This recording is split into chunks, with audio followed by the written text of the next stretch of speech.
Kami bersyukur kepada Tuhan atas waktu yang Kau berikan kepada kami untuk datang di hadapan Engkau di dalam ibadah pada pagi ini Tuhan. Biarlah kami boleh merasakan dekapan-Mu, kami boleh merasakan jamahan kasih-Mu Tuhan. Kami boleh merasakan urapan-Mu dan Roh Kudus-Mu yang memimpin kami masuk di dalam firman-Mu. Dan terlebih Tuhan, di dalam memahami firman dan melakukan mulut bibir hamba di dalam memberitakan kebenaran firman-Mu. Dan biarlah kebenaran firman Tuhan selalu mengisi hati kami, selalu mendatangkan sukacita, selalu memberikan kami damai dan kekuatan yang baru dalam kehidupan kami. Terima kasih Tuhan, kami siap menyambut firman-Mu. Berbicaralah kepada kami di dalam kuasa nama Tuhan Yesus Kristus. Kami telah berdoa dan ucapkan syukur. Haleluya. Sama-sama kita katakan amin. Puji Tuhan. Silakan duduk saudara-saudari. Shalom. Salam sejahtera buat kita semua. Ya, hari ini kita akan sama-sama belajar firman Tuhan yang indah, yang selalu membentuk dan membangun pribadi kita yang lebih layak lagi dan lebih berkenan lagi di hadapan Tuhan. Nah, kalau sudah berbicara tentang berkenan dan layak, tentu ada sesuatu hal yang Tuhan ingin dapatkan dalam kehidupan kita. Nah, sebagai seseorang yang diperkenankan Tuhan, bukan cuma sekedar berbicara tentang kesalehan kita, artinya bukan tentang berbicara hanya pada kerajinan kita beribadah. Tapi sesungguhnya berbicara tentang kesalehan itu juga berbicara tentang iman yang kuat dan hati yang tulus. Nah, daripada situlah kita tahu kita akan menjadi orang-orang yang mampu membuahkan perbuatan-perbuatan yang baik. Amin. Nah, inilah yang akan kita pelajari hari ini. Jadi ingat, kesalehan kita, kerajinan kita, kedekatan kita dengan Tuhan, keintiman kita dengan Tuhan bukan sekedar ya katakanlah hanya dirasakan oleh diri kita, ya bukan sekedar hanya diwujudkan dalam kerajinan ibadah, tapi ada sesuatu yang kita hasilkan dari kehidupan kita yang intim dengan Tuhan, yaitu selain iman yang kuat dan hati yang tulus, tapi juga membuahkan perbuatan yang baik. Kita lihat segera firman Tuhan, Kisah Para Rasul 20 ayat 35. Di sana dikatakan, dalam segala sesuatu telah kuberikan contoh kepada kamu, bahwa dengan bekerja demikian kita harus membantu orang-orang yang lemah dan harus mengingat perkataan Tuhan Yesus. Sebab ia sendiri telah mengatakan, adalah lebih berbahagia memberi daripada menerima. Sesudah mengucapkan kata-kata itu, Paulus berlutut dan berdoa bersama-sama dengan mereka semua. Amin. Hari ini luar biasa firman Tuhan mengajarkan kita sebagai gereja Tuhan. Kita tahu Kisah Para Rasul itu adalah kisah di mana gereja Tuhan itu terbangun, dimulainya pelayanan gereja Tuhan. Nah, di saat itu Paulus sudah berbicara tentang bagaimana menghasilkan perbuatan baik. Yang digambarkan di sini adalah kita harus membantu orang-orang yang lemah. Artinya apa? Kita harus saling memperdulikan, harus saling mengasihi, harus saling memperdulikan, memperhatikan satu sama lain. Di sini tergambar ada 3 hal yang penting. Pertama, kita harus membantu orang-orang yang lemah. Kedua, kita harus mengingat perkataan Tuhan Yesus. Berarti kita harus menjunjung tinggi segala perintah yang datang daripada Allah. Kedua, di sana dikatakan ada tindakan berlutut dan berdoa. Gambaran apa? Sebuah kerendahan hati dan penyerahan diri kepada Allah untuk semua perintah tersebut. Maka dengan demikian digarisbawahi, orang yang memberi akan berbahagia daripada orang yang menerima. Amin. Saya percaya hari ini kita diminta untuk memberi sesuatu kepada orang yang lebih lemah. Apapun itu, mari kita lakukan. Karena ini sebuah perintah yang datang daripada Tuhan, dan perintah ini pasti akan membuat engkau hidup berbahagia. Nah, mari kita langsung lihat hal berikutnya. Apa yang menjadi isi dari perintah tersebut dan apa yang menjadi aplikasi daripada firman tersebut. Kita lihat Matius 25 ayat yang ke-34 sampai 40. Di sana dikatakan, dan raja itu akan berkata kepada mereka yang di sebelah kanannya. Nah, raja ini tentu berbicara tentang Allah, tentang Tuhan Yesus Kristus. Mari, hai kamu yang diberkati oleh Bapakku, terimalah kerajaan yang telah disediakan bagimu sejak dunia dijadikan. Sebab ketika aku lapar, kamu memberi aku makan. Ketika aku haus, kamu memberi aku minum. Ketika aku seorang asing, kamu memberi aku tumpangan. Ketika aku telanjang, kamu memberi aku pakaian. Ketika aku sakit, kamu melawat aku. Ketika aku di dalam penjara, kamu mengunjungi aku. Maka orang-orang benar itu akan menjawab dia. Katanya, Tuhan, bila manakah kami melihat engkau lapar dan kami memberi engkau makan, atau haus dan kami memberi engkau minum? Bila manakah kami melihat engkau sebagai orang asing dan kami memberi engkau tumpangan atau telanjang dan kami memberi engkau pakaian? Bila manakah kami melihat engkau sakit dan dalam penjara dan kami mengunjungi engkau? Dan raja itu menjawab mereka, aku berkata kepadamu, sesungguhnya segala sesuatu yang kamu lakukan untuk salah seorang dari saudaraku yang paling hina, kamu telah melakukannya untukku. Amin. Ayat ini berbicara sangat luar biasa. Apapun hal yang kita terapkan pada manusia lain, itu sama juga merupakan sebuah persembahan bagi Tuhan. Oleh sebab itu Tuhan mengatakan kepada kita, hendaklah kita mengikuti akan apa yang Dia perintahkan. Jadi hari ini kita mau belajar dengan hati yang memberi. Hati yang memberi tidak akan pernah kekurangan. Terlebih hati yang memberi pasti hidupnya penuh dengan kebahagiaan. Kenapa? Karena selalu ada sesuatu hal yang Tuhan lakukan dalam hidupnya, membawa dia mampu melakukan apa yang namanya pemberian itu. Kita lihat di sini suatu hal yang Tuhan gambarkan. Makanya kalau kita ini diberi kesempatan untuk bertemu dengan orang-orang yang dipandang lemah dalam segala hal, hendaklah kita punya rasa simpati atau empati untuk melakukan apa yang Tuhan gerakan dalam hati kita. Tidak serta-merta selalu berbicara tentang materi atau uang, tidak. Perhatian itu bisa seperti dikatakan di sini tentang makan dan minum. Saya sangat bersyukur rekan-rekan di sini punya hati yang begitu semangat melayani di dalam memberkati teman-teman yang lain dengan berkat jasmani. Terbukti apa? Setiap ibadah kita masih mau komplit makanannya, tidak pernah kekurangan. Betul? Bahkan untuk persekutuan sekalipun makanannya berlimpah-limpah. Dan inilah gambaran tentang kehidupan seseorang yang intim dengan Tuhan, dan inilah gereja Tuhan yang selalu mau memberi sesuatu kepada sesama. Bahkan di sana dikatakan memberi pakaian, ya, memberi lawatan, memberikan kunjungan. Ini semua merupakan sebuah pelayanan yang kita berikan sesungguhnya. Bukan cuma manusia menerima, tapi Tuhan pun menerimanya. Artinya apa?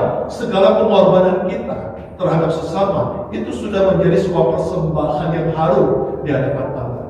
Maka jangan pernah kita pelit untuk melakukan pengorbanan. Ya, jangan pernah kita terlalu hitung-hitungan dengan pengorbanan kita. Ya paling kan minggu lalu saya udah, masa minggu ini saya lakukan lagi.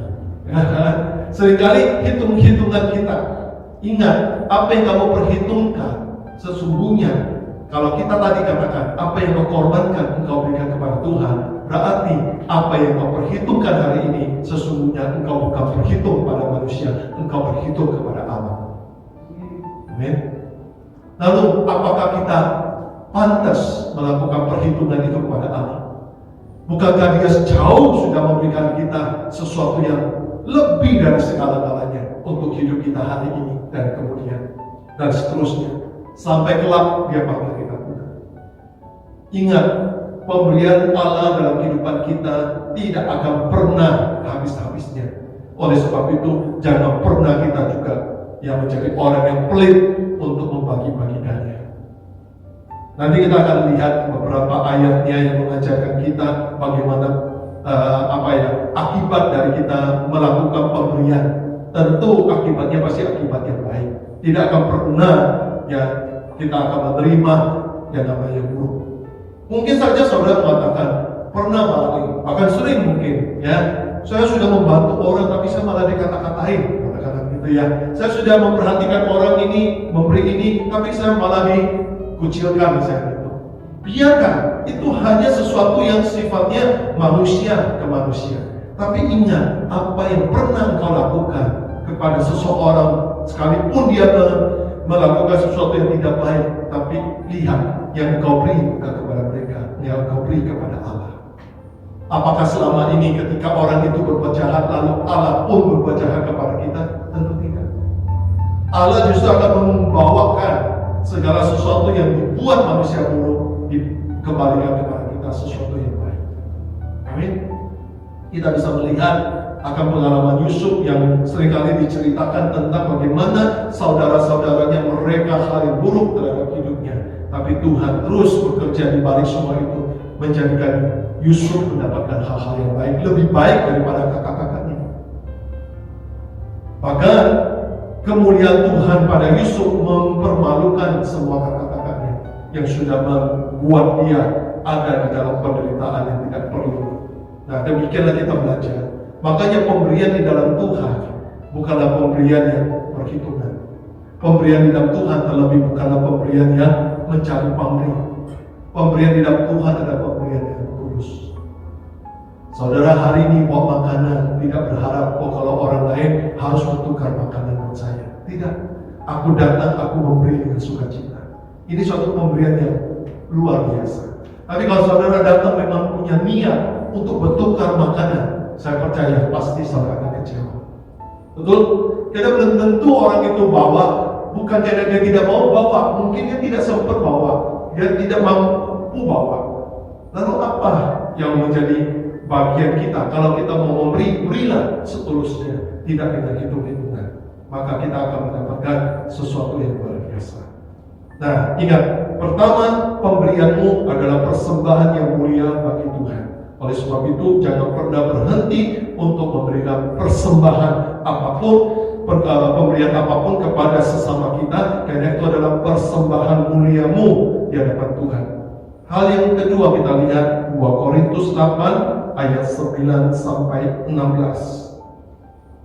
Karena kamu telah mengenal kasih karunia Tuhan kita Yesus Kristus, bahwa Ia yang oleh karena kamu menjadi miskin, sekalipun Ia kaya, supaya kamu menjadi kaya oleh karena kemiskinannya.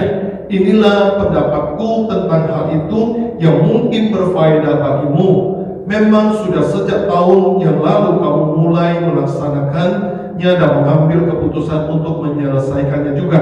Maka sekarang selesaikanlah juga pelaksanaannya itu. Hendaklah pelaksanaannya sepadan dengan kerelaanmu dan lakukan itu dengan apa yang ada padamu. Saya berhenti dulu pada ayat itu supaya kita bisa mendalami ayat per ayat lebih jauh. Pertama, di sana dikatakan bahwa sebuah pemberian hidup kita, sebuah perbuatan kebaikan kita menandakan pengenalan kita akan Tuhan kita. Menandakan bahwa kita ini sungguh-sungguh kenal akan Tuhan. Artinya apa? Kita sungguh-sungguh bergaul karib dengan Allah kita.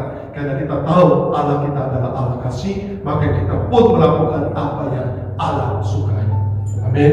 Sama seperti saudara-saudari, ketika berteman dengan seseorang yang baik hati, katakanlah seorang saudara yang saudara anggap sebagai sahabat karib, maka apa yang dia sukai akan saudara lakukan bagi dia.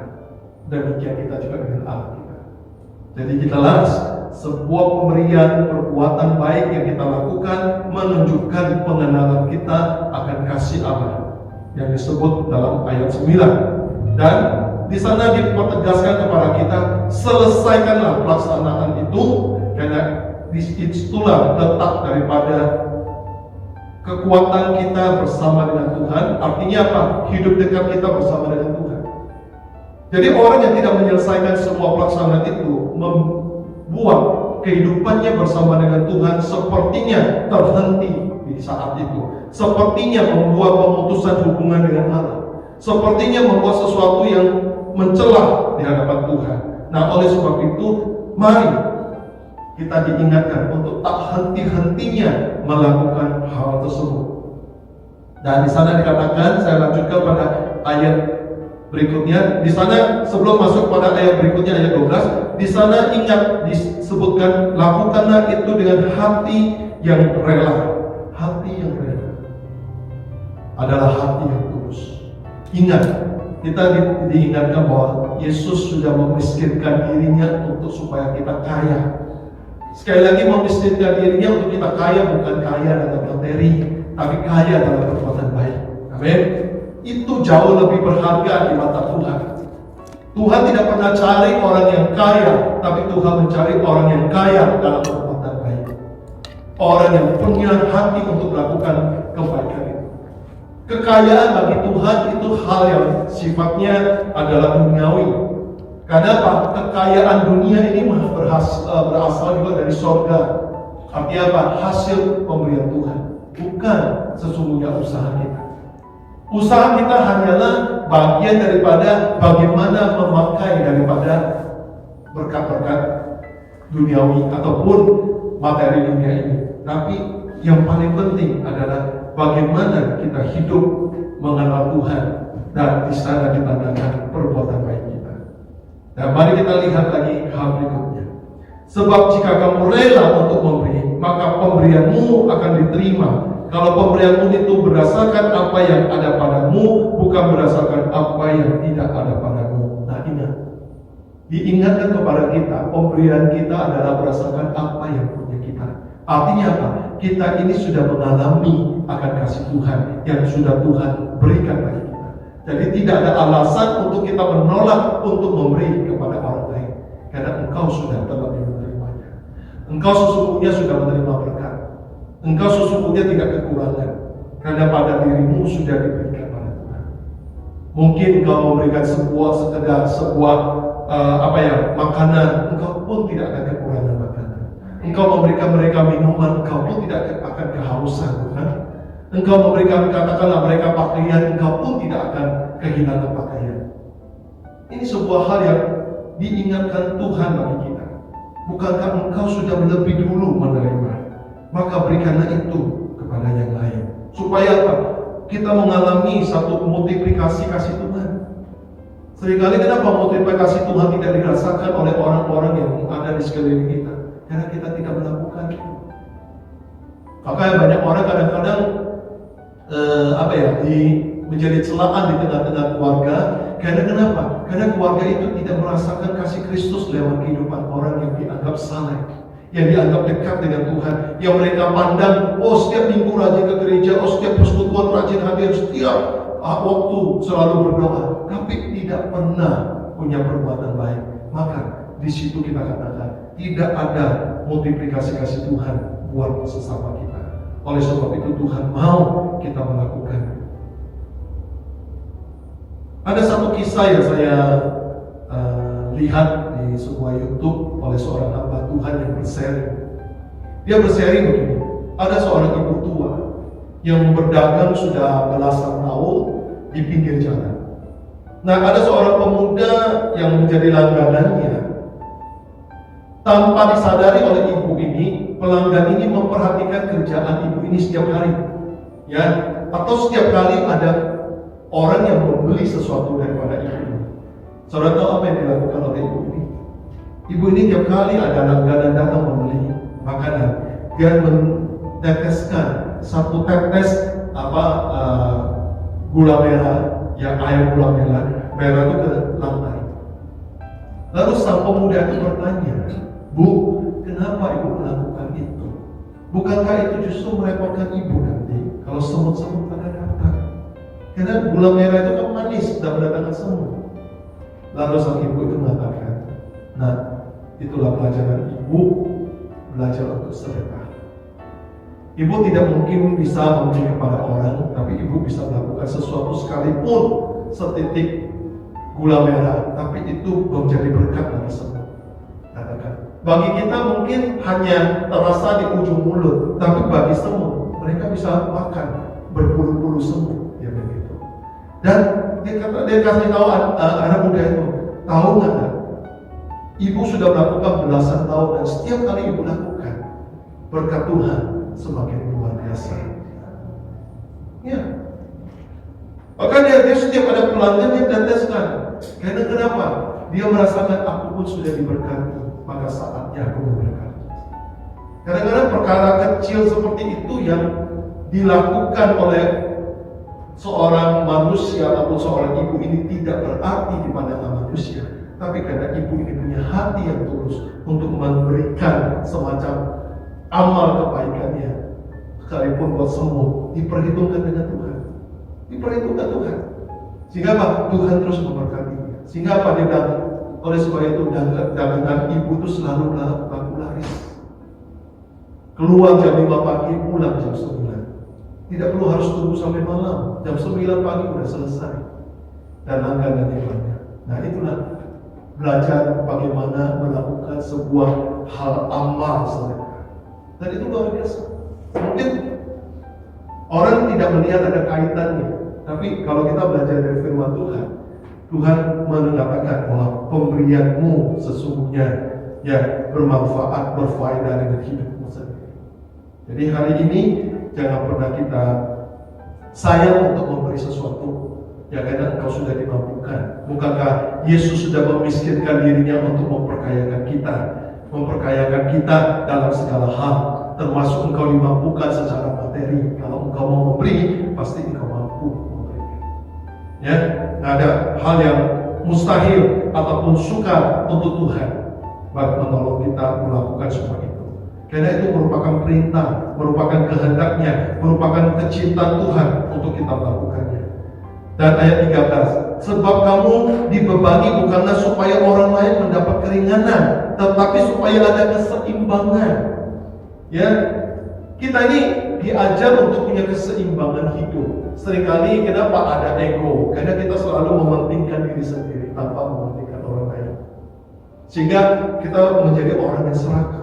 Sehingga kita menjadi orang yang ibaratnya orang yang serakah, yang loba, iri hati, dan segala-galanya. Nah, apakah itu menjadi sesuatu hal yang baik pada hidup kita? Tentu tidak.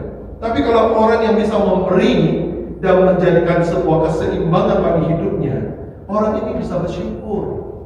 Sangat berbeda. Orang yang bisa memberi pasti hidupnya penuh syukur. Tapi kalau orang yang selalu ingin mendapatkan, menerima tanpa mau memberi, hidupnya pasti penuh dengan omelan dan keluh kesah.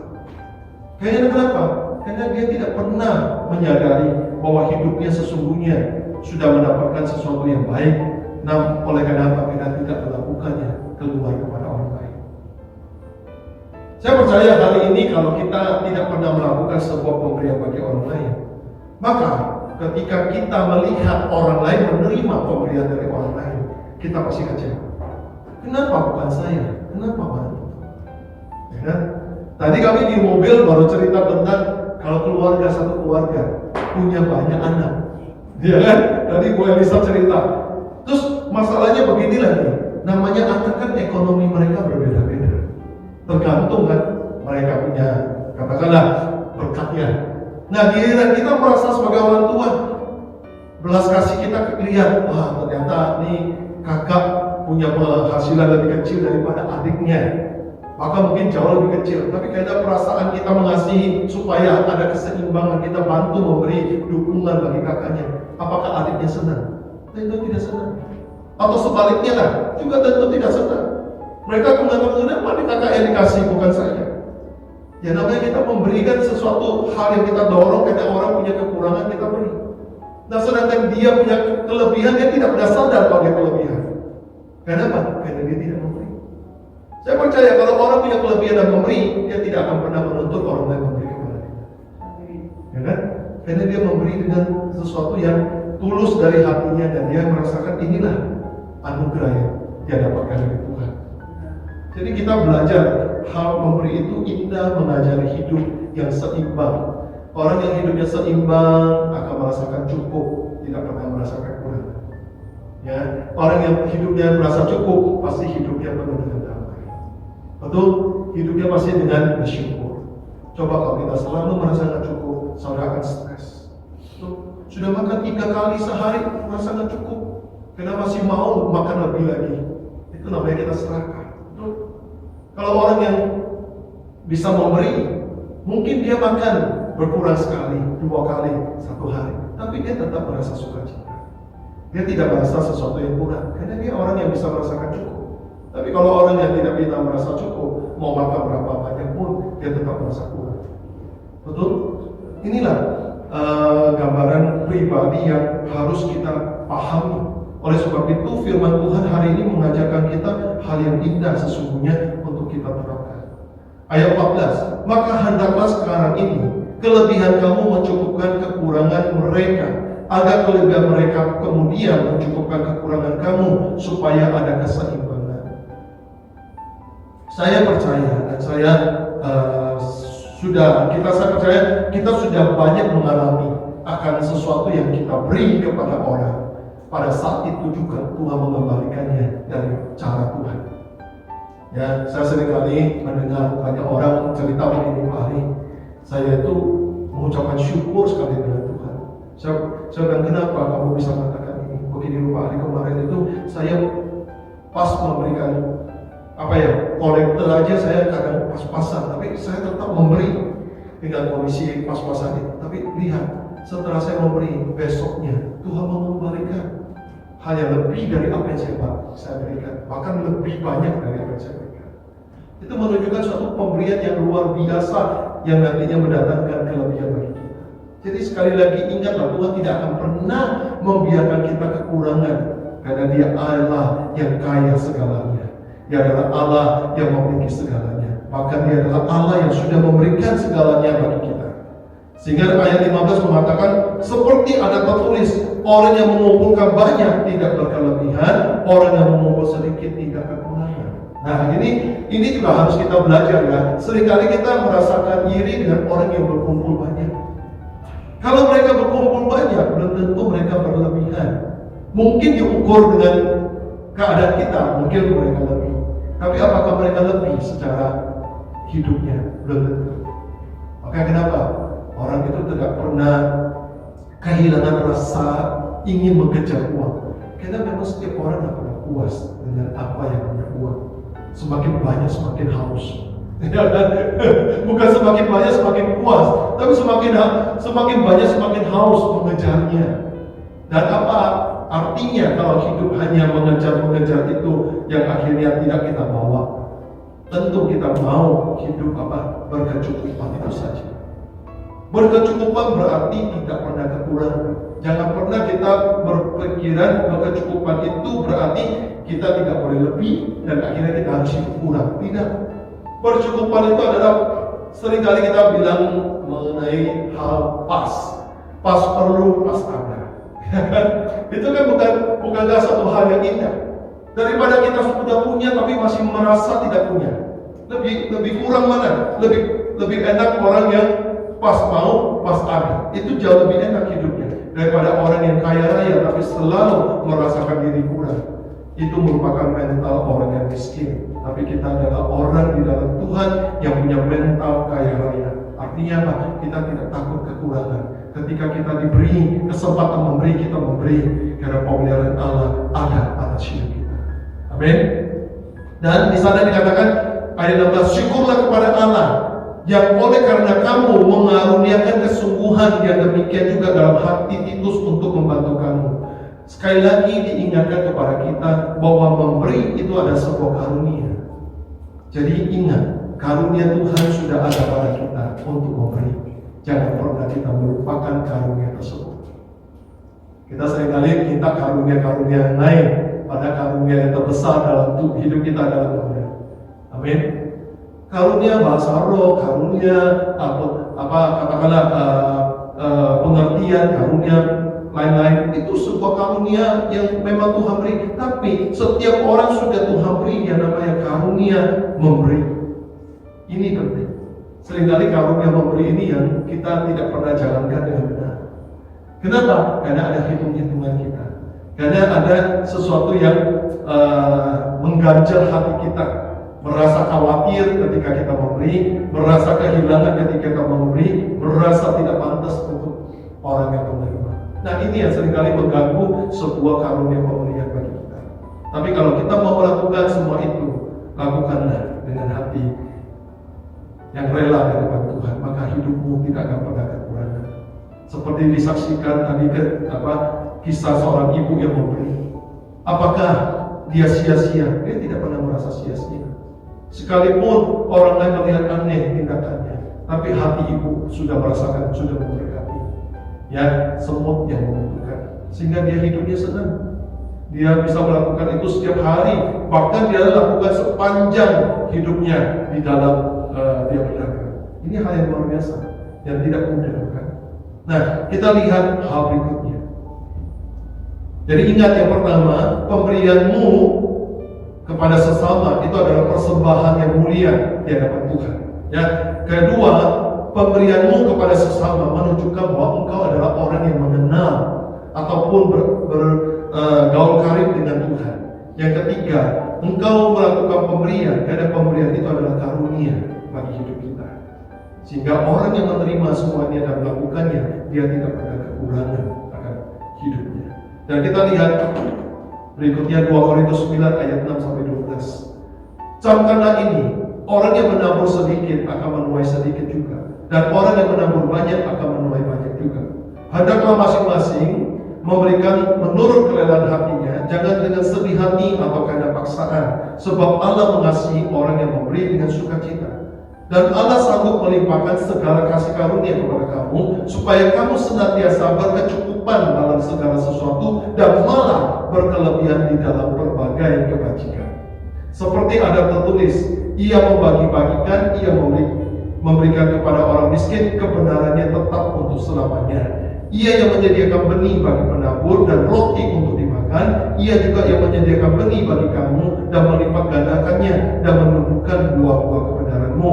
Kamu akan diperkaya dalam segala macam kemurahan hati yang membangkitkan syukur kepada Allah oleh karena kami. Sebab pelayanan kasih yang berisi pemberian ini bukan hanya mencukupkan keperluan-keperluan orang-orang kudus, tetapi juga melimpahkan ucapan syukur kepada Allah. Amin. Ayat ini sangat indah kalau saudara pelajari lagi, saudara baca lagi, dan tidak sulit untuk dipahami, tinggal kita aplikasikan dalam hidup kita. Camkanlah ini, ingatlah, perhatikanlah. Orang yang menabur sedikit akan menuai sedikit. Nah, sedangkan orang yang menabur banyak akan menuai banyak. Sekarang pertanyaan, kita mau menuai sedikit atau mau menuai banyak? Semua pasti mengatakan mau banyak. Nah, kalau mau banyak, apa yang harus kita lakukan? Menabur juga yang banyak. Dan kedua, hendaklah masing-masing memberikan menurut kerelaan hatinya, jangan dengan sedih hati atau karena paksaan, sebab Allah mengasihi orang yang memberi dengan sukacita. Nah, kalau mau diberkati dalam pemberian, berilah apa? Dengan hati yang sukacita. Jangan terpaksa. Ya, jangan merasa kita dipaksakan. Kalau ada seseorang yang berat hidupnya ataupun mengalami sebuah urusan duka, lalu kita umumkan, ayo kita beri dukungan kepadanya, kita merasa terpaksa memberi, maka pemberian kita tidak ada artinya ya bagi di hadapan Tuhan. Dan di sana dikatakan Allah sanggup melimpahkan segala kasih karunia kepada kamu, supaya apa? Kamu senantiasa berkecukupan dalam segala sesuatu. Amin. Kita akan senantiasa berkecukupan dalam segala sesuatu, malah kita ini berkelebihan di dalam berbagai kebajikan. Amin. Nah, kalau hari ini kita merasakan ya, kok hidup saya belum ada kebajikan atau kebaikan, berarti saya ini belum sepenuhnya yang menjadi bagian dari apa yang Tuhan mau. Aku mau mulai sekarang. Kenapa tidak ada kebajikan? Karena kita tidak pernah menabur, karena kita tidak pernah memberi. Lakukanlah itu, apapun itu. Ya, ketika Tuhan menggerakkan hati kita, kita lakukan. Maka itu akan menjadi sebuah berkat yang luar biasa. Seperti ada tertulis, ia membagi-bagikan, ia memberikan kepada orang miskin, kebenarannya tetap untuk selamanya. Nah, ini menunjukkan sebuah sikap yang benar yang Tuhan tunjukkan, yang Tuhan ajarkan untuk selama-lamanya kita kerjakan. Tidak ada alasan untuk kita berhenti untuk melakukannya, karena ini kebenaran yang harus kita lakukan, karena kita adalah pengikut Tuhan, kita adalah orang yang cinta akan kebenaran.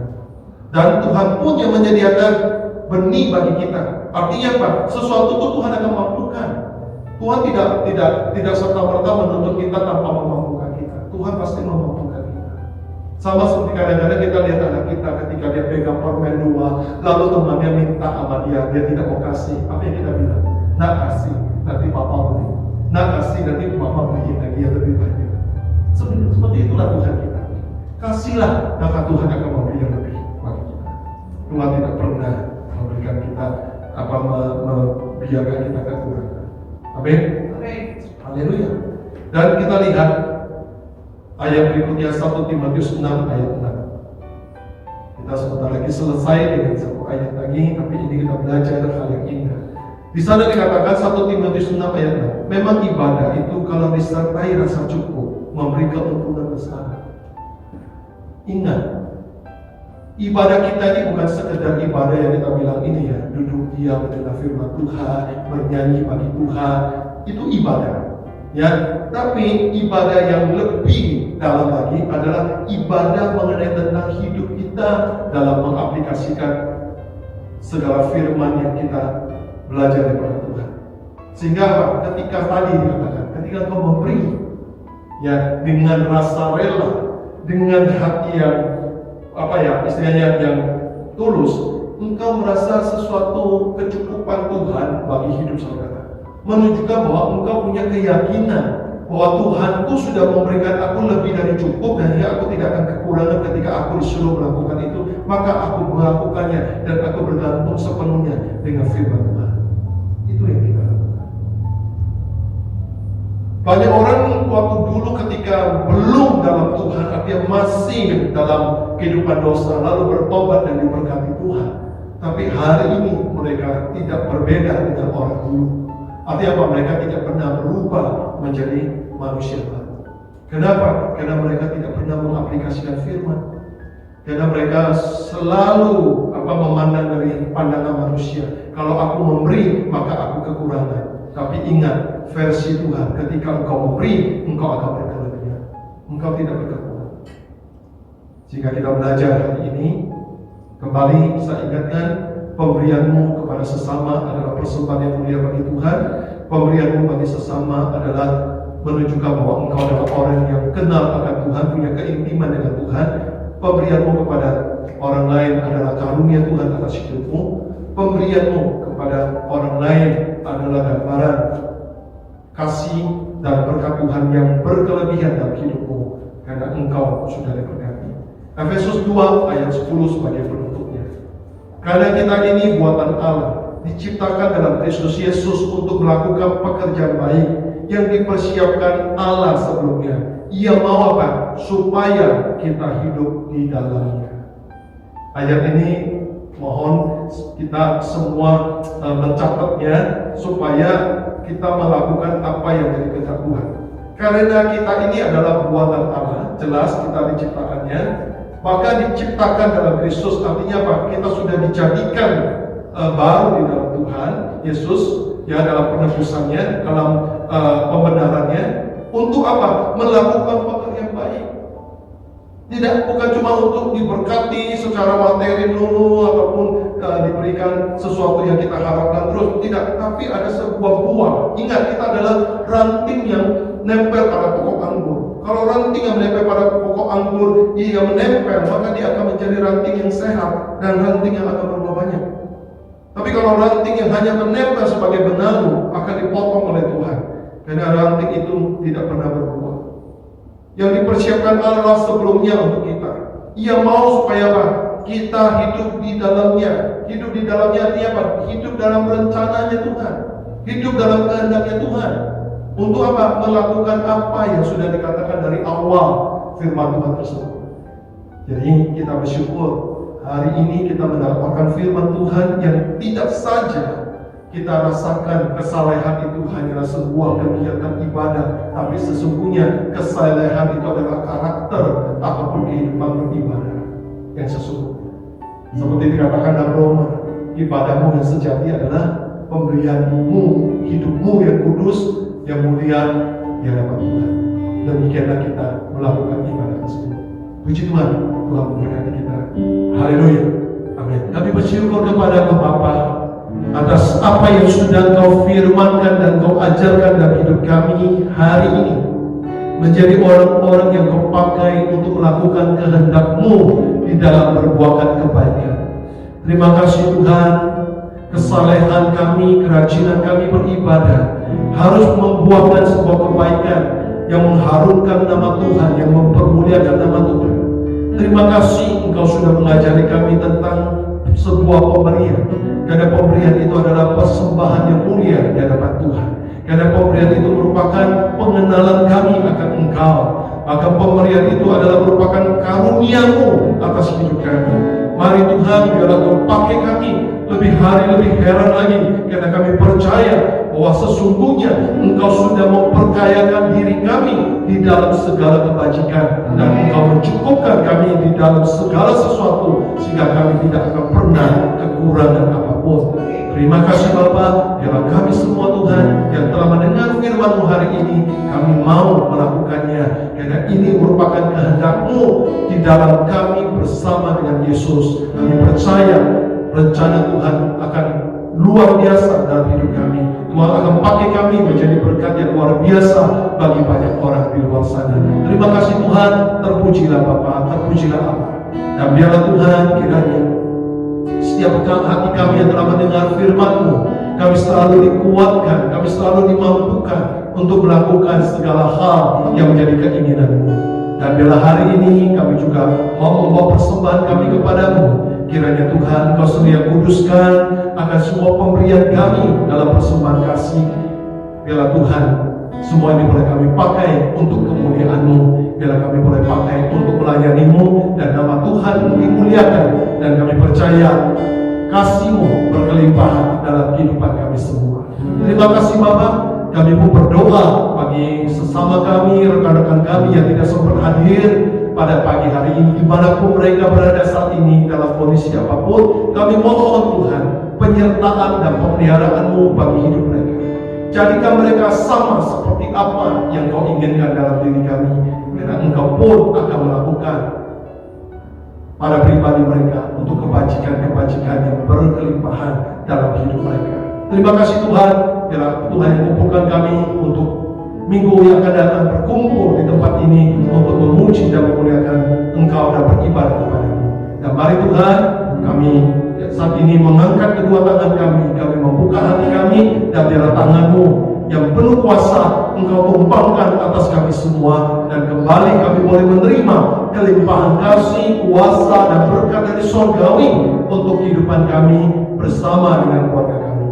Dicurahkan berkat yang katanya Bapa, di dalam kasih dan kemurahan Yesus Kristus, dan di dalam penyertaan Allah Roh Kudus yang setia dari saat ini sampai kedatangan Yesus kali kedua, untuk membawa setiap pribadi kita bersama dengan keluarga kita kembali ke dalam kerajaan surga yang kekal, untuk berjumpa dengan Bapa yang mulia. Di dalam kuasa nama Tuhan Yesus Kristus kami telah berdoa dan ucapkan syukur. Haleluya. Yang percaya katakan amin. Beri kemuliaan bagi Tuhan kita. Haleluya. Puji Tuhan.